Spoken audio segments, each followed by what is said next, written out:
Nadie me dijo que el pecado podía sentirse así. Tampoco que Dios guardaría silencio cuando sucediera. Llegué al pueblo al anochecer, cuando las campanas ya no llamaban a misa y las sombras parecían rezar solas. La iglesia era antigua, húmeda, y olía a madera cansada, como si hubiera escuchado demasiadas confesiones y ya no creyera en ninguna. Esa noche hubo un bautismo fuera del horario. No estaba en el libro. No estaba autorizado. Pero yo acepté. El niño no lloró cuando lo tomé en brazos. Sus ojos estaban abiertos, demasiado abiertos, observándome como si supiera algo que yo no. Cuando acerqué el agua bendita, mis manos temblaron. No de miedo, sino de una emoción más peligrosa, una sensación de unión, de intimidad, de algo que no debería sentir un sacerdote. En el nombre del Padre, dije. Mi voz sonó distinta. Más profunda. Más cercana. Cuando el agua tocó su frente no sentí paz. Sentí calor.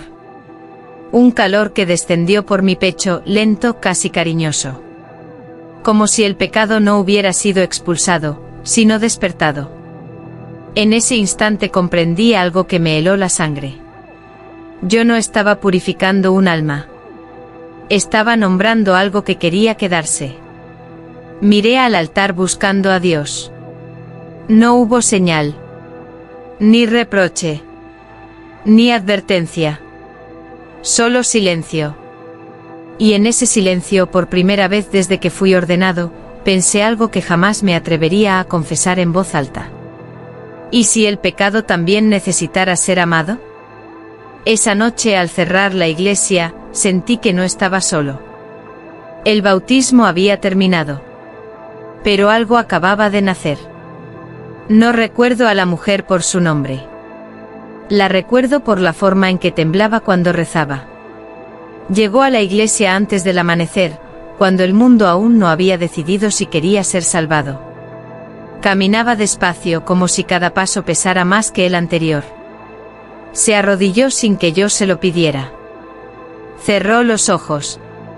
Sus labios se movieron, pero no escuché ninguna oración. Padre, susurró, no sé si lo que siento es pecado, o una llamada. Su voz no pedía absolución. Pedía permiso. Mientras confesaba, noté algo inquietante, cada palabra la hacía respirar más hondo, como si liberar la culpa le diera alivio, y algo más. Algo que yo también sentí. Una cercanía peligrosa. Una electricidad silenciosa entre su fe y mi silencio. No levanté la mano para bendecirla. No la interrumpí. Solo escuché. Y al hacerlo entendí que había oraciones que no buscaban perdón, sino ser vistas. Cuando rezo, continuó, mi cuerpo responde antes que mi alma. Y eso me asusta. Ahí fue cuando debí detenerla. Ahí fue cuando debí citar las Escrituras. Ahí fue cuando debí ser sacerdote. Pero en lugar de eso, dije algo que jamás estuvo en el catecismo. Dios también habla a través del temblor. Ella abrió los ojos. Me miró como si hubiera esperado esas palabras toda su vida. Cuando se fue, el confesionario quedó caliente. Y yo, solo frente al altar, comprendí una verdad que me hizo sudar las manos. No era ella quien estaba en peligro. Era yo. Porque el pecado no había venido a ser expulsado. Había venido a ser comprendido. Y yo, estaba escuchando. Esa noche intenté rezar. Pero las palabras no obedecían. Me arrodillé frente al altar como siempre, con la espalda recta y las manos juntas, pero mi mente no estaba allí. Estaba en el temblor de su voz. En la forma en que me miró cuando pronuncié el nombre de Dios como si fuera una caricia. Cerré los ojos. Esperé corrección. Esperé culpa. No llegó nada. En el seminario nos enseñaron que el amor humano debía quedar atrás, enterrado bajo los votos. Nadie nos advirtió que el amor podía regresar, vestido de fe, hablando en susurros, pidiendo ser entendido. ¿Y si no era tentación? ¿Y si era una prueba distinta? Empecé a justificar el silencio de Dios. Tal vez no me detenía porque no estaba pecando. Tal vez el error no era sentir, sino negar lo que sentía. Tal vez amar también podía ser una forma de obediencia. Al día siguiente la vi de nuevo. No vino a confesarse.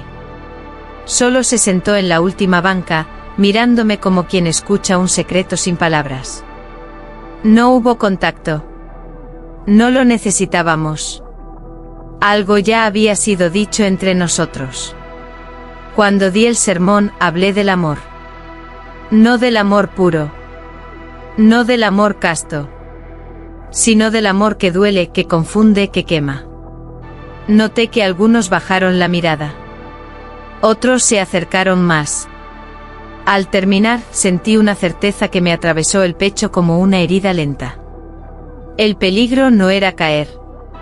El peligro era creer que estaba subiendo. Y en ese instante comprendí que la blasfemia más grande no era amar, sino llamar a ese amor sagrado. Pero aún así, no me detuve. El cambio no ocurrió de golpe. Fue lento. Silencioso. Irreversible. Comenzó en mis palabras. Sin darme cuenta, dejé de hablar del cielo y empecé a hablar de la carne. No como pecado, sino como territorio sagrado. Dije que Dios no había creado el cuerpo para avergonzarlo, sino para habitarlo. Que el dolor, el deseo y la fe nacían del mismo lugar profundo donde el alma aprende a escuchar. Mientras predicaba, sentí miradas clavarse en mí. No eran miradas devotas. Eran miradas abiertas. Atentas. Como si algo que llevaba siglos dormido hubiera sido llamado por su nombre. Ella estaba allí. Siempre. No al frente, no atrás. En el centro. Como un punto invisible alrededor del cual todo giraba. Cuando hablaba no la miraba, pero sabía exactamente cuando cerraba los ojos. Cuando respiraba más hondo. Cuando mi voz la alcanzaba. Empecé a notar algo inquietante. Las personas no salían aliviadas de la iglesia. Salían despiertas. Algunos regresaban de noche solo para sentarse en silencio. Otros me pedían palabras que no estaban en la Biblia. Yo no los rechazaba. Tampoco los guiaba del todo. Les ofrecía algo peor, interpretación. Una noche solo frente al altar, me miré las manos. Las mismas que habían bautizado, bendecido, perdonado. Por primera vez pensé que no eran instrumentos, sino puertas. Y comprendí la verdad que ya no podía negar. Si el cuerpo era un templo, yo había empezado a oficiar misa dentro de él. No toqué a nadie. No fue necesario. El pecado ya sabía dónde arrodillarse. El pecado no entró gritando.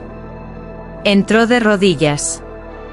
Lo noté una madrugada, cuando la iglesia se llenó antes de que sonaran las campanas. Nadie hablaba. Nadie lloraba. Solo se sentaban con las manos abiertas sobre las piernas, como si esperaran algo que no se atrevían a pedir. Yo tampoco pregunté. Ella fue la primera en levantarse. No para acercarse al altar, sino para girarse hacia los demás. Ya no me miraba buscando guía. Me miraba como quien confirma una verdad que ya conoce. Padre, dijo, ya no siento culpa cuando rezo. Ese fue el momento exacto en que debí detenerlo todo. Pero en lugar de eso, sentí alivio. Porque la culpa era el último muro. Y había caído. Empecé a escuchar confesiones distintas. No hablaban de actos, sino de sensaciones. De paz en lugares donde antes había vergüenza. De deseo que ya no pedía perdón, sino sentido. Yo asentía. A veces sonreía. A veces callaba demasiado tiempo. Y en ese silencio, el pecado aprendía. Aprendía a inclinar la cabeza. A cerrar los ojos.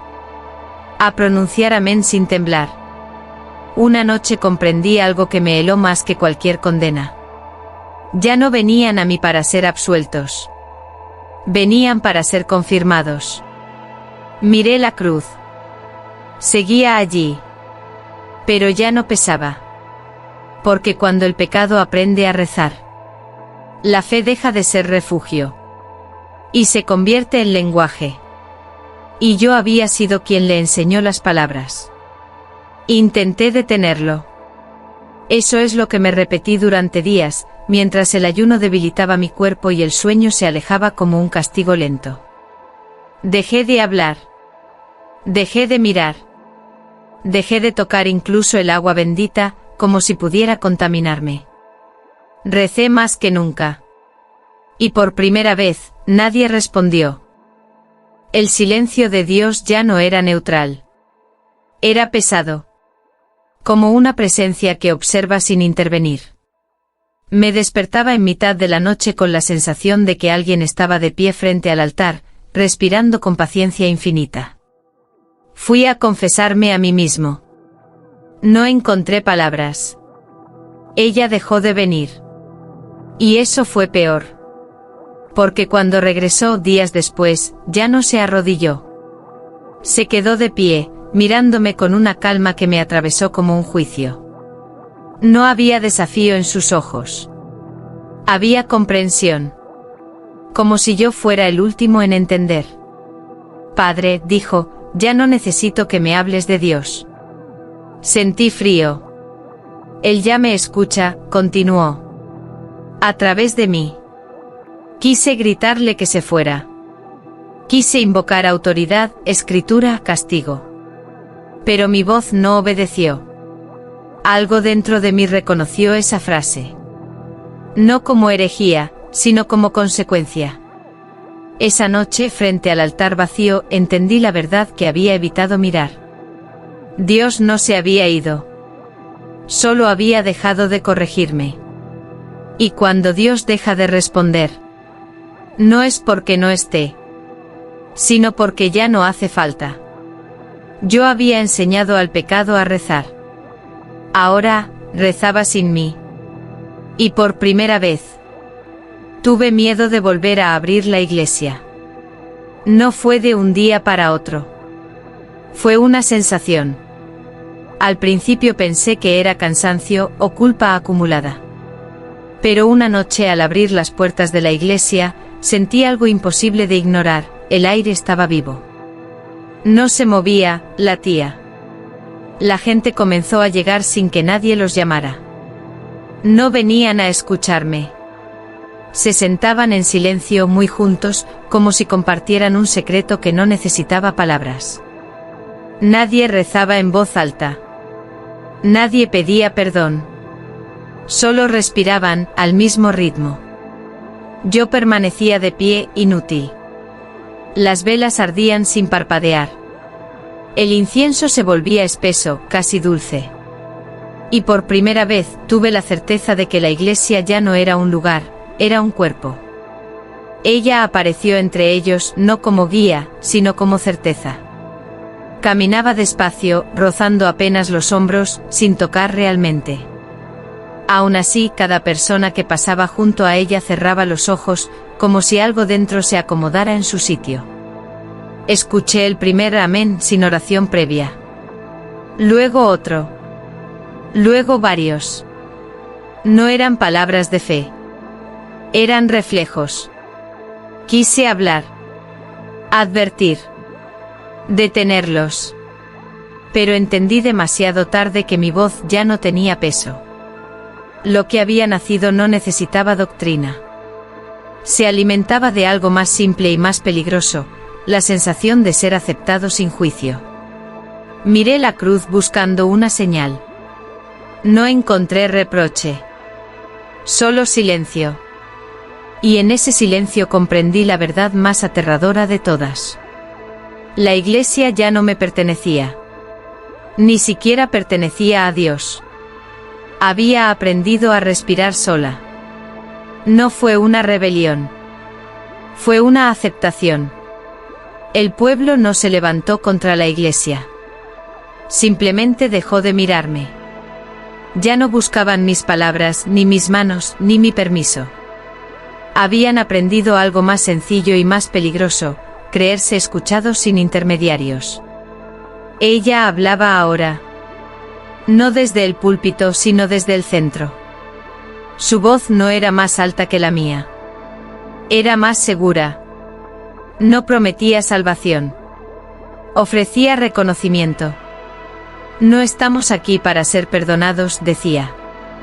Estamos aquí para ser completos. La escuché repetir ideas que yo mismo había sembrado. Las reconocí, deformadas solo lo suficiente para volverse irreversibles. Amor sin culpa. Fe sin juicio. Deseo sin nombre. Todo sonaba hermoso.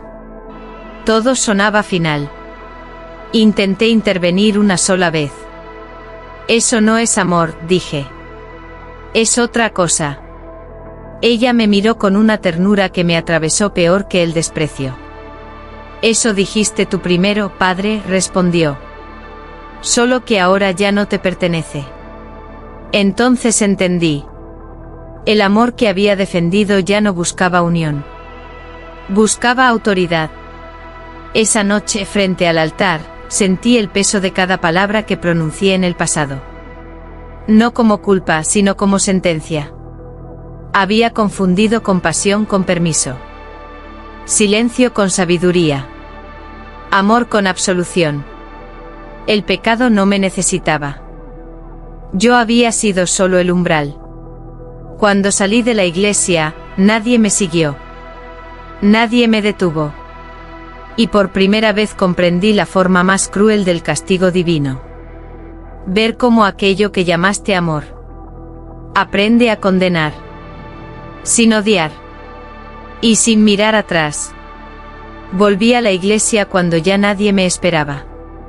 La puerta estaba abierta. Siempre lo estaba. Como si el lugar hubiera aprendido que cerrar era una forma de miedo. Caminé despacio por el pasillo central, sintiendo cada paso como una confesión tardía. El aire estaba quieto pero no vacío. Había memoria en las paredes. Huellas invisibles de oraciones que ya no pedían nada. Ella estaba junto al altar. No vestía túnica. No necesitaba símbolos. Su presencia bastaba. Al verme no mostró sorpresa. Sonrió con una tristeza suave, casi agradecida. Sabía que volverías, dijo. Todos regresan al lugar donde comenzaron. Miré la pila bautismal. El agua seguía allí. Clara. Inmóvil. Esperando.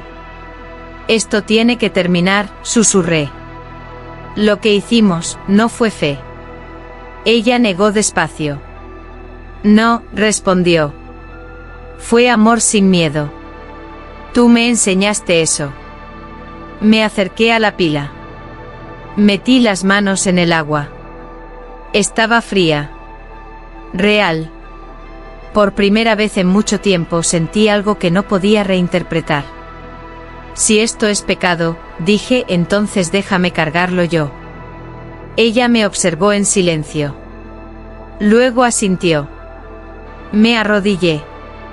No hubo palabras sagradas. No hubo ritual. Solo el agua descendiendo por mi frente lenta, definitiva. Y al tocarme entendí la verdad completa. No estaba siendo purificado. Estaba siendo reconocido. Cuando levanté la mirada, ella ya no estaba. El altar seguía allí. La cruz también. Pero algo había cambiado para siempre. Porque el último bautismo no fue para salvarme, sino para aceptar, sin excusas, que hay pecados que nacen del amor. Y solo se extinguen cuando alguien decide no llamarlos sagrados. Y esa decisión, por fin, había sido mía. Nadie cerró la iglesia. Tampoco volvió a abrirla oficialmente. Con el tiempo el pueblo aprendió a pasar frente a ella sin persignarse.